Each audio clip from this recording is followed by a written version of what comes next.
Hello అందరికీ. శ్రీ సంపత్ విఘ్నేశ్వర ఆలయం అనేది చాలా చాలా చాలా మహిమ గలదండి. ఇక్కడ శివయ్య ఉన్నాడు. వినాయకుడు మాత్రమే కాదు, శివయ్య కూడా ఉన్నాడు.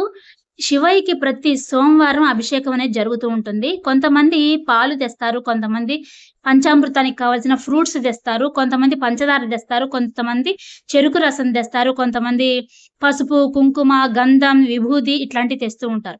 ఎవరు ఏది తెస్తే దాంతోనే అభిషేకం కంపల్సరీగా చేస్తారు. ప్రతి ఒక్క దాంతో ఇక్కడ చేయిస్తారండి మన చేత.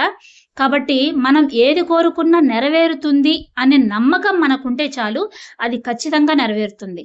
అంతటి మహిమ గల శివలింగం ఇది. ఖచ్చితంగా ఇక్కడికొచ్చిన బాగలేని వాళ్ళు ఎంతో మంది ఉన్నారు. ఇక్కడ ఆశ్రమం కూడా ఉందని చెప్పాను మీకు. ఈ ఆశ్రమంలో ఎంతో మంది బాగలేకుండా కాళ్ళతో నడవలేని వాళ్ళు, సరిగ్గా హెల్త్ బాగలేని వాళ్ళు, ఏదో ఒక ఉంటుంది కదా వాళ్ళకి ఉన్న ఇబ్బంది అనేది, ఆ ఇబ్బంది అనేది కంపల్సరీగా తొలగిపోయింది. ఇక్కడ ఉన్నారు, రూములు తీసుకొని ఇక్కడ ఉన్నారు ఆశ్రమంలో. వాళ్ళు కూడా మేము బాగలేకుండా ఇక్కడికొచ్చినందుకు మాకు చాలా అంటే చాలా బాగయిందని చెప్పి అన్న వాళ్ళు మొత్తం కూడా అదే మాట మాట్లాడతారనమాట. అయితే ఇది ఎక్కడ ఉందనంటే నెల్లూరులో సత్యనారాయణపురంలో పంచవటి ఆశ్రమం ఉంది. పంచవటి ఆశ్రమంలో ఇక్కడ శ్రీ సంపత్ విఘ్నేశ్వర ఆలయం ఉందన్నమాట. ఆ ఆలయంలోనే శివయ్య కూడా ఉన్నాడు. ఈ శివలింగాన్ని ఎక్కడి నుంచి తెచ్చారో తెలుసా? కాశీ నుంచి తెచ్చారు. కాశీ నుంచి తెచ్చిన ఈ శివలింగం అనేది చాలా అంటే చాలా మహిమ గలదండి.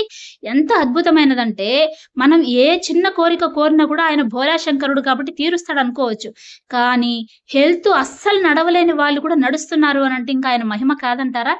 నాకైతే చాలా అంటే చాలా చాలా మంచిగా అనిపించిందనమాట. చాలా వైబ్ వస్తుంది. అక్కడ గుడిలోకి వెళ్ళిన వెంటనే చాలా అంటే చాలా మంచి వైబ్ అనేది వస్తుంది. ఒక్కసారి విజిట్ చేయండి. చాలా అంటే చాలా బాగా అద్భుతమైన పూజ జరిపిస్తారు.